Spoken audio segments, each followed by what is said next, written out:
Welcome, and thank you for joining us for today's webinar, Achieving Operational Excellence in Luxury Goods Manufacturing. My name is Megan, and I'm the moderator today. We will be discussing first the state of luxury goods manufacturing today, challenges and trends affecting luxury goods manufacturing, and then we'll go into the important shift to a digital human-centric approach, the importance of embracing digital tools in your manufacturing operations. And then lastly, we'll get into how luxury goods manufacturers can really make this transition. So how you can use these insights tomorrow and embrace digital tools. And I am excited to introduce our speakers today. Adam Veras is a customer success manager at Tulip with over 10 years of engineering experience in the manufacturing industry. Jerome Banuls is an EMEA solutions lead who has been in the manufacturing industry for over 25 years. And both Adam and Jerome work with current and potential customers across multiple industries with certain specializations in consumer brands and luxury goods, building the best solutions and applications to meet their operational goals. Great, and take it away, Jerome. Thanks, Meg. Good afternoon, good morning, bonjour, bon après-midi, because I know there are a few French speakers here. Well, very glad to be with you. As we start, I'd like to maybe kind of review where we are in the luxury goods and give you some macro information. So one of the good news, and people could say, well, the growth should be higher than that. But if we look at the breakdowns and basically information from Statista, this market is going to keep growing on a really stable rhythm. Obviously, you'll get copies of this and you will see the breakdown. But this is really a kind of healthy industry with strong demand coming from the coming years. Still, like everybody, a couple of challenges, and we really wanted to share this with you. Hopefully you have the same view, but one of the key things, especially in the world we're in, is really the supply chain disruptions, and that's a key challenge that people from the various surveys are putting in front. Now, interesting as well is that closely behind to this, there are two challenges which we think are fundamental in the manufacturing aspect. One is really the quality workforce. By quality workforce, it's really about how to attract and how to retain in this very versatile, very kind of changing world we are, how to retain your workforce. And especially in luxury goods, you know how critical this is. And the second one, obviously, and that's again inherent and really a specificity of your business, which is the increased raw material costs. So these are challenges that we at Tulip really take into account and where we believe our solutions can be value added for you. Now, there is one aspect that you're certainly aware, but when speaking with various manufacturers, sometimes is kind of a bit hidden, and that's the human impact. And this is twofold. On one hand, really statistics show that by 2025, 70% of the luxury goods sales will be represented by actually new customers, which are the millennials and the Gen Zers. And these people, not only will they change maybe your products, but these people really care how the products are made, okay? So all the dimensions of digital, not only on the marketing and sales side, but really take an importance now on the manufacturing side for your end customers. And the second human dimension is really about your workforce. Not only do you have the specialists of your high luxury goods products, of the people knowing almost the art of crafting your products, but these specialists are progressively retiring. So there is a notion of transferring knowledge, which is critical, and then not only will it be by shadowing people, but also by having different tools to be able to keep on this knowledge and to transmit it to others. And we see really that there's a generation of digital native workers. So the new workers are really expecting a digital environment, not only with tradition, but also with digital dimension. So there is a risk, not saying this is not a prediction, but as we talk to more and more luxury good manufacturers, with the growth you have ahead of you, with the different challenges, there is a risk of kind of falling behind. I mean, most of you are really active leaders or aiming to be, And there is a need today to really take into account these core pains and challenges that you see on the screen. The workforce turnover dimension, hiring and training new talents, the raw material impact, you need to optimize the use of your raw material, and basically being even more efficient, more productive with the same people you have without having to do high investment costs. So what we hear today in the market is there's a kind of hesitation to embrace digital tools in a kind of the art of crafting, very traditional industry you are, and making the beauty of your products. And on the other hand, capturing the opportunity of digital and minimizing the risk. And this is really what we want to share with you, giving you examples not only of ways to capture the benefits of digital, but also how customers did that. Great. And there will be a poll published in the polls tab on the side of your screen, and it just popped up right now. The question is, do you think your manufacturing technology stack will meet your upcoming operational and business goals?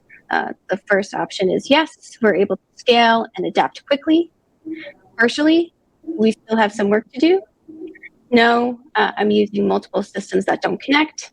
And this question is not available to me. We're still using paper and Excel in most of our operations. Great. And it seems like Adam and Jerome, most people have answered partially. We still have some work to do. And there are a few people that are still using paper and Excel in most of their operations. And then around 22% of respondents said, no, I'm using multiple systems that don't connect. And right now, of all the attendees here, no one is happy or satisfied with their manufacturing technology stack, and they don't feel they're able to adapt and scale quickly. So thank you very much for these answers. I think they are very insightful and kind of confirming what we see in the field, which there are really pockets of values of improvements in your manufacturing, and we are going to be pleased to share with you how we could do that. Yeah, so thank you very much for the introduction, Megan, and thanks for the summary of the current status, Jerome. Good morning, good afternoon, everyone. I'm really happy to be here and to present our viewpoint on how to make this shift to digital. What is, as it looks like from the poll as well, is pretty required because no one really hit that everything is working fine and scalable at the moment. So one of the main challenges what we can see, especially in this industry, where the human labor is part of the value of the product. So a jewelry watch manufactured without that in a fully automated assembly line would not be the same product anymore. Therefore, preserving the tradition in the modern world in your manufacturing processes is definitely a challenge. So one of the questions is that how to preserve that human touch while you can still make your processes more modern and more efficient. So in order to see what the options here, let's see the core pain points first, what are relating to this whole set of questions, and then see that what kind of digital solutions we can put next to them. So the very first one is to the workforce and the workforce turnover, but that how to retain your highly skilled workforce and how to train new talent efficiently. And one potential answer to that is to augment the worker, to give them flexible but still powerful tools, for example, with digital work instruction. Another problematic point, as Jerome mentioned previously, is the raw material waste, especially in this industry. Not just the increasing cost, but the cost of the raw material in general makes it absolutely mandatory to have an integrated inventory control and have an efficient material tracking without really disturbing the actual production processes. Next is product visibility, that how to capture data on your shop floor while you have a lot of human-centric processes, right? So this is something easier to do in highly automated parts of the manufacturing industry, but not that straightforward when it comes to still very human labor intense processes. A solution for that is to have a digital system what can capture your data on the shop floor, analyze it and display it properly. And then the last pain point, what we would like to mention here, beside a lot of other ones, is that what to do with the existing digital systems, what are pretty rigid and usually very monolithic, but still required in order to run your businesses. So that a potential solution with some digital tools here is to hide the complexity from the worker and then use your legacy systems as a backend process. Let's see how this is looking like in reality or in real life. So what are the potential digital solutions, what we can mention to cure these pain points? So what would a digital solution look like to augment the worker? First, it has to adapt to the processes and give the right instructions at the right time. Then it has to be simple, yet capable to guide through complex processes efficiently. And it has to leverage digital technology using interactive solutions like embedded images, schematics, videos, and 3D models. Otherwise, you are just putting your paper-based processes on glass and doing nothing else. And this is really one of the key applications we see very, very often, So it's all about augmenting the capabilities of the workers. So here you can guide them by embedding images, videos, files, digital files of your products, guiding them with logic-based workflows. As soon as I did that step, I can go directly to the other. I can capture automatically information and also create a simple drag and drop. So the idea here in terms of benefits with such simple, very simple application is to improve the quality of your workflow, to reduce error, but also to have faster onboarding of people. If you have peak of productions, if you are building a new line and all this, you can easily get new people that have less experience and then can be coached by others. This type of workflow are simple to update if your products are changing, if you're in a full continuous improvement mode, and basically all documentation and traceability are also updated as well. So a key digital work instruction app with a lot of benefits. Yeah, another question is that how to track your processes and materials with such a digital solution while you are also augmenting your worker. So obviously the solution has to be human focused, and it should be focused on the process and not on the administration of the process. So there is a need to capture the data from your shop floor silently without really interfering with the actual job, what people has to do on the shop floor. Then it also have to be capable to give a clear feedback to the worker to see where the progress is compared to the goals and the targets.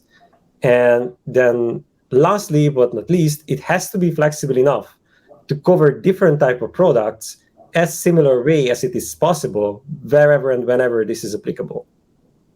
So traceability is indeed fundamental. So you're certainly used to this, okay? But it's something where putting the digital into this will basically kind of give a competitive advantage. So any steps you would do, any material we will do will be able to be tracked. So then you can have reports, you can have full visibility and so this. So, but you also can be if you want to really go down into specific stations, if you want to go deep into some process, you get all the ability to drill down and really make your own analysis onto this. And it's also a way to give feedback to your people. So all in all, again, a lot of benefits from traceability here. Yeah, when you are putting all these processes together, then it is very likely that a lot of different systems are living next to each other on your shop floor already. So that how to integrate seamlessly between these systems, how to create interfaces in order to make the processes more streamlined and less focused on the administrative part. So that you need to make connection between the databases and the worker in a way that it is hiding the backend system and bring all the backend systems together to a single and human-centric user interface. Also, you would need to make the input data processing and the outputs automated wherever it is required and possible. For example, you can automate messages to different team channels. You would like to send out email messages through connected services whenever the process requiring to make such an action. So the solution for this is a flexible and easy to use system, focusing on the process itself and managing all the task-focused subsystems in the background. another key question is that how to get a clear overview of the data you captured with your digital system, and how to use this new information, what is coming now from your shop floor. So for that, you should surely have real-time dashboards. You should have to have ways to monitor your production, to identify and to solve the visibility questions and the data collection questions around all these topics. This is all requiring a very flexible system, what is capable to use different data sources, but it's also capable to contextualize and display the data collected in a way how it is required in the given positions. And then as a summary of all these activities and all the previous examples, we have to make the realization that the worker should be in the center in an efficient manufacturing process, as the worker is the glue between the rigid pieces and the lubricant between the moving parts. So you need your digital processes to adapt to the human needs in order to let the people to focus on the shop floor what they can do the best to make things. So let's look, we gave you here a couple of examples. Let's look at the process, and this is a generic representation.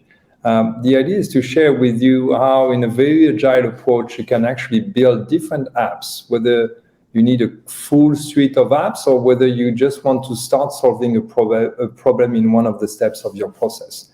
So if you look at the real first part, which is basically the raw material, the parts manufacturing, the sub-assembly, this is where, for example, having an app dedicated to machine monitoring, connecting to the machine, having visibility, how to improve the machine, when the machines are active and all this would be very interesting. You can also build a simple app about material waste management, how the material is used, where do we stand, what is the quality, and so on. And once you start moving into more the assembly process, an app like a digital work instruction will start building value to you.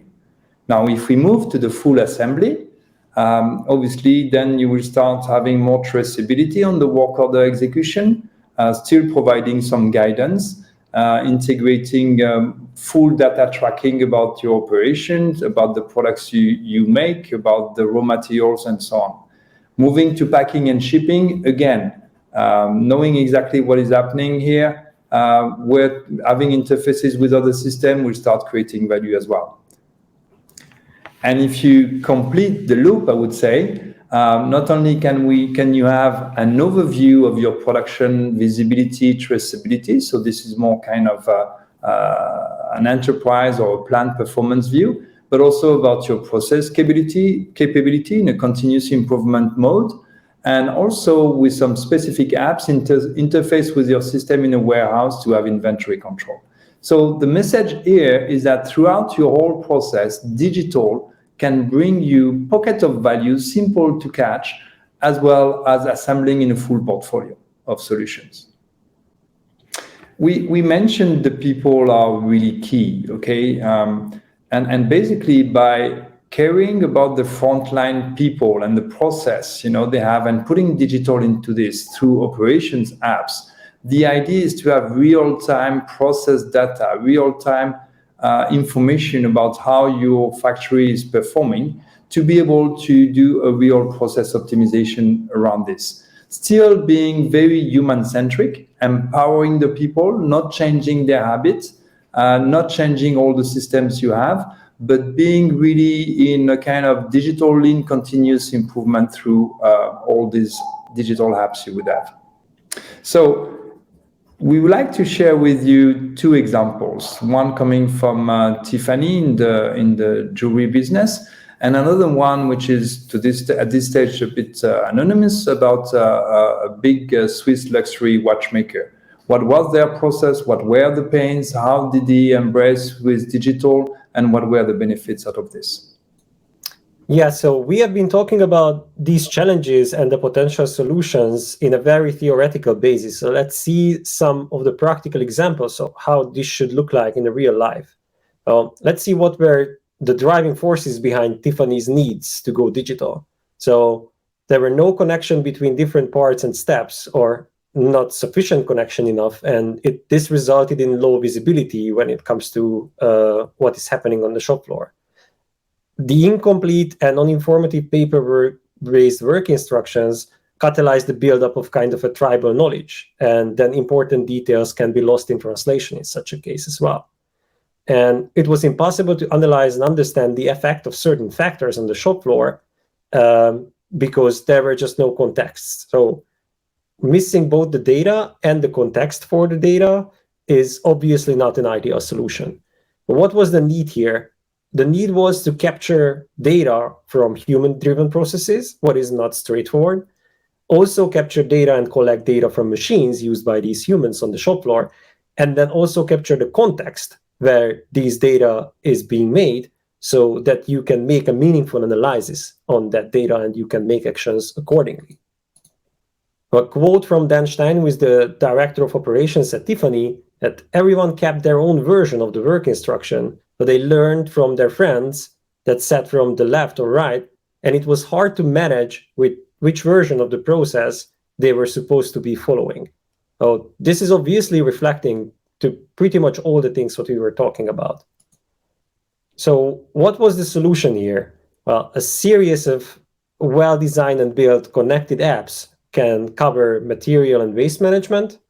Digital work instruction can cover the need or the buildup of that tribal knowledge and can make the workforce more integrated when it comes to how they are doing certain processes.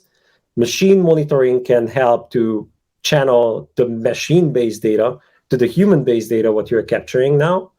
And then this is all in a flexible but integrated system, also providing the context. So the results of all of this was improved productivity by 18%, the chance to make accurate time studies without a performance bias, and most importantly, building a solution what is around the operator and not around the system. A very similar situation for a Swiss luxury watchmaker, where the pain points and the challenges were pretty much comparable to what we have heard before. Low visibility on machine data, or that the available data had low context, and then the operators were serving the system and not the other way around. Some pretty usual circumstances just made things even worse, and that's old and monolithic IT systems, resulting on a lot of paper and spreadsheets-based work to keep up with emerging needs. Complex products in this particular case, and all the other cases pretty much in the luxury industry, also requiring a complex guidance to maintain the quality, especially when we are talking about new workforce.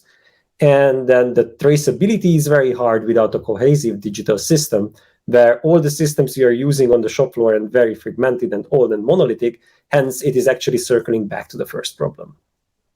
So here the solution was also fairly similar, implementing a series of capable yet flexible, easy to pick up, and also easy to maintain frontline applications, provided the solution for all the needs, and very importantly, without the need to rip and rebuild existing systems. So a set of digital work instructions made the workflows more error-proof. Then the process-focused approach unified all the interfaces and hide the complexity of the database systems from the operator, making it more natural to use it and just follow the processes. And then recording the machine data alongside the human-centric data, give that contextual approach, what then made the data more information-rich and easier to analyze.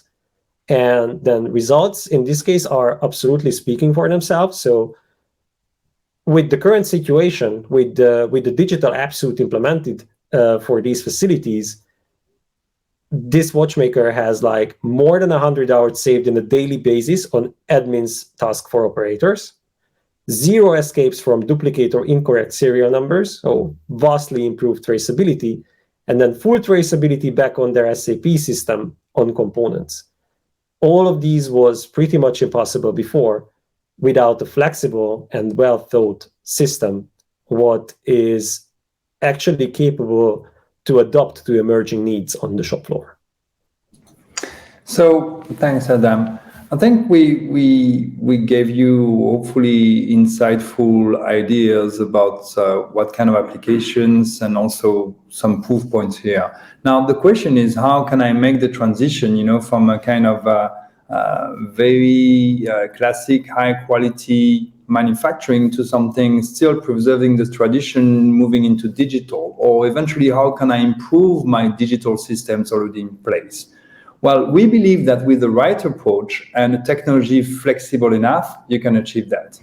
So one of the things is really to say, what are the pains you are trying to solve? Don't try to think big and fully comprehensive system, but really try to say, what is it that is the most urgent for me? Should I guide my workforce? Should I actually improve the systems that are already in place that are performing very well, but I want to fix what we call the last mile problems?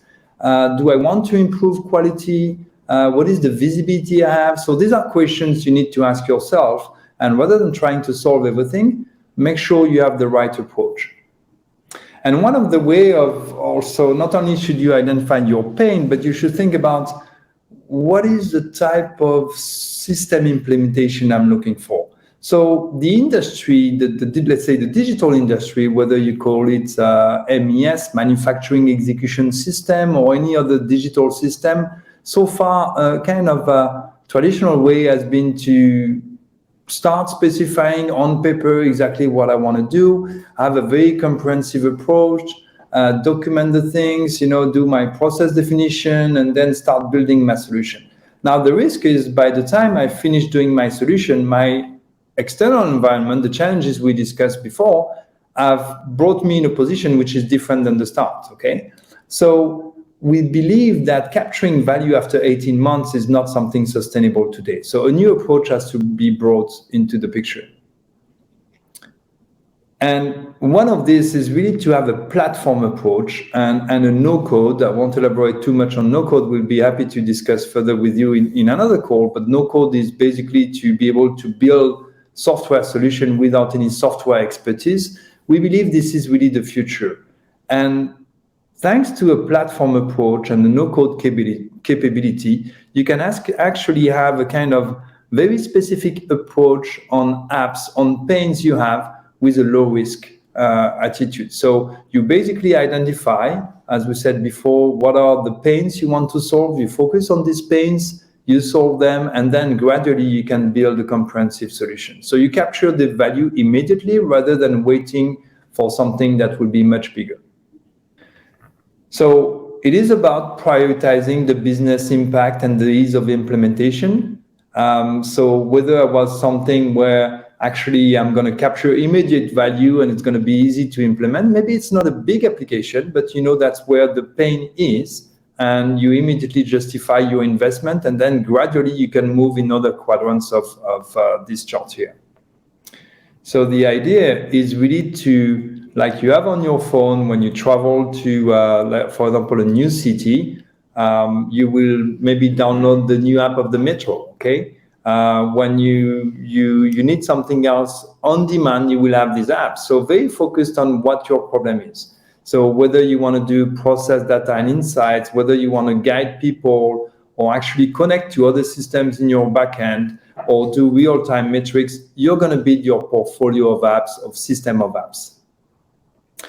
And this brings you to a very agile implementation. And that's really what let's say the future of manufacturing should be now. Not only do you have external constraints bringing you to the need to be flexible and agile, but also the technology you should use and the approach you should use should meet this agile requirement. So Tulip, just to tell you a few words about our platform, is really dedicated to what we call the frontline operations. So we care about all the problems you in manufacturing have, okay? We don't really focus our energy on other things like engineering, CAD, PLM, whatever. We really care about what is happening in the factory, in the manufacturer, for example.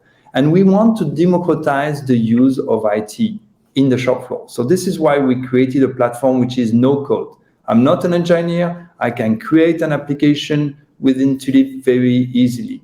Now, creating this application also means, through the example we gave you, being connected to machines and also systems you already have in place today, but you will have tomorrow, as you will put more kind of IoT, Internet of Things, with more sensors, 5G coming in, new technology and all this. So the platform itself has to be looking forward to integrating any other technology that will come. And it has to be application oriented. By application, we mean really answering your specific needs and then building a portfolio of different apps. Finally, the last point is that the cloud dimension is something critical today to be able to scale fast and capture value without having to do heavy investment in infrastructure and without being depending on different either internal departments or availability of people and so on. So Tulip, fully no code, you can build applications without knowing anything about IT, connected to all your sources of information, machine, people, systems, and fully application-oriented cloud-based platform. So just an example, this is what, just consider, just in a nutshell, to think of Tulip about like using PowerPoint to create your user interface and applying the logic of simple Excel into this. So what we do in Tulip is that each people on the operations side is able to create his own layout and is able to modify it, which is very useful as you are in a continuous improvement fashion, and put the logic of each application just by a simple reasoning of if this button is pressed, then this action will take place and so on. So people on the shop floor take ownership of the tool. It's perfect for digital transformation, for change management, adoption of change, and especially in a kind of digital lean and continuous improvement. So how can you start with this? I think it's a mindset. So if we were to have discussions with manufacturing operations manager, with executives, we would say, well, make sure, it's almost like doing a Gemba walk before investing into technology. Make sure you don't invest in digital for the sake of being Industry 4.0 or whatever compliance, but really understand where the pains are, okay? And don't maybe think too big, but start small and capture the value. For an engineer, actually, many of our customers and the people in operations from the two references we showed to you a bit before, they really like the app-based no-code approach because they take ownership of the tool by themselves, okay? So they are no longer dependent of big enterprise systems that they might have one day. They can really improve their performance and enjoy their job by taking ownership of the tool on an app-based approach. Now, for the operator itself, it's really about learning new things. It's really about having more skills, being trained, being guided, and really evolving in this digital environment. Now, as a last slide, maybe a couple of recommendations and feedback from what we've seen in several industries and with several customers in Luxury Good. It's really a journey, okay? I mentioned it several times, I don't know, maybe 10 times already in the call, but our recommendation is really start with small projects. Make the proof point, show the value, and make sure as well that what you put as a digital system is not forcing you to rip and replace your entire system. Bring a digital technology that is flexible enough to merge itself and augment the systems you already have in place. Focus on the pains, we discussed it. Focus on what is bringing you immediate value so that you can justify your investment, so that you can have a real adoption by your people, that people take ownership of the tool, and then are also able to make the changes that have an impact across your production. And final recommendation, it's really to keep the human at the center. It is the human operators that will be the drivers of your change. The machine are just one enabler or one tool. So you need to make sure that the people are adopting the tool and improving the process for your manufacturing excellence at the end. So with that, thanks a lot for your attention. I think we will open the floor to questions, and we'll be happy to answer this to you. Great. Thank you so much. Yes, we have a couple of questions, and we do have time for anyone to ask other questions too. So our first question is, what is an example of low-hanging fruit that you have seen that can help solve operational or traceability problems? I think that the best thing to start with is to go after the paper, so that wherever there is still paper in your operations, there is a good chance that you will find the low-hanging fruit in your manufacturing processes for a digital tool like Tulip. So this can go. This can start from digital work instructions, and then it can go as far as channeling your machine data into the processes and the analysis what you have. Yeah, I would really reinforce what you just said, Adam, and I fully agree with you. You mentioned working instructions. I think that this is something not only bringing a lot of value, but easy to insert into your existing systems, especially if you go with a technology like Tulip. So it's not disrupting the system, it's actually capturing the information and enriching your existing systems in place and really making a change for your people. So this is something they really appreciate. Another one could be machine connectivity, because getting visibility on what your machines are doing will bring you a lot of insights. In some cases, it might be difficult, to be honest, in terms of some machines that have been here for 20, 30 years.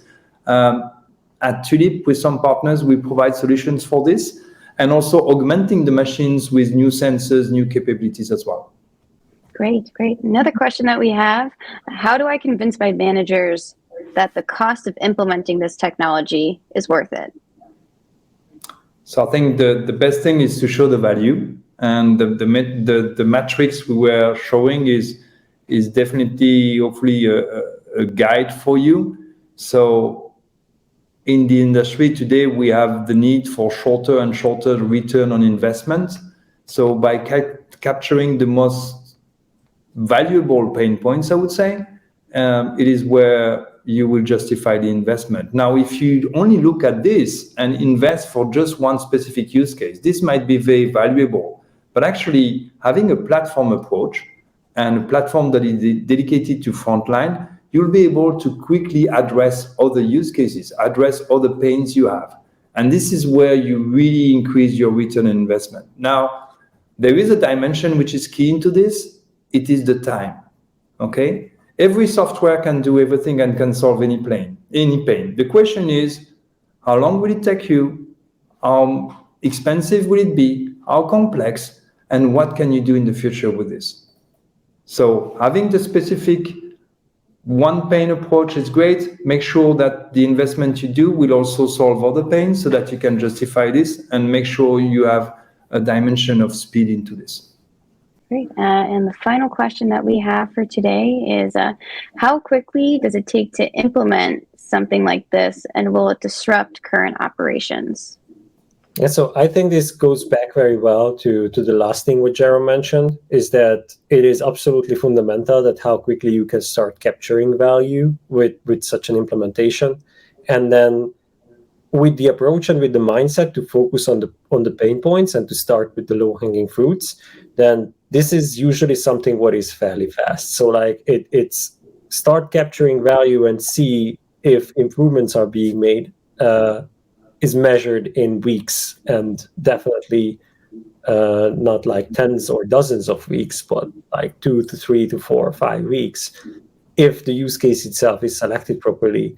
And then we are keeping that approach to start with small blocks and put them on top of each other, what we are usually doing. And maybe to summarize this kind of last two questions, one approach we have here at Tulip is what we call the proof of value. Because our technology is really easy to understand and take ownership, because we have experience, what we propose is really to identify with you one or two use cases and help you, work together with you, support you in quickly building the one or two app that really makes sense to solve this problem. So across this proof of value approach, which lasts basically building the solution, like Adam said, would be done in 3-4 weeks max. And then we let you run the product, the solution into your own production so that you can clearly make your business case. So feel free to reach out to us, because that's really a kind of unique approach with a unique tool, and we'll be happy to share our experience. Yeah. And we actually had one other question that came through. So final question here, how do you validate in the Q system, I'm assuming quality system point of view, the work instructions? Yeah, so that it's when it comes to the quality systems and when it comes to the quality approach of the manufacturing, then that there is also an obvious way to create work instructions for the inspection processes. And especially when the quality check is manual, so like someone is capturing the data on a scale or making a measurement with a device like with a caliper or things like that, with a digital platform, you can build applications where with the connected devices, you can capture the data digitally directly with the device without the need of the human to actually capture that data for you. So this is easier for the worker first of all. It's more error-proof. It lets you capturing more data and more context than if you would do it in a paper and a spreadsheet base, what is the norm in current industry in most cases. And then it also opens up a lot of possibilities for integrations to existing quality management systems where you can really match the quality data with the traceability captured during the manufacturing process of a given element or a given product. And then you can also put this data together and put it into your backend systems. So that, again, this circles back to what we mentioned like 10 times during this presentation, that capturing both the data and the context kind of a seamless way is really where the value lies. Great. Thank you everyone for joining today. And thank you very much, Adam and Jerome, for speaking today. We learned a lot. Thank you, everyone. Thanks for hosting us. And thanks everyone for joining. Talk to you soon. Thank you.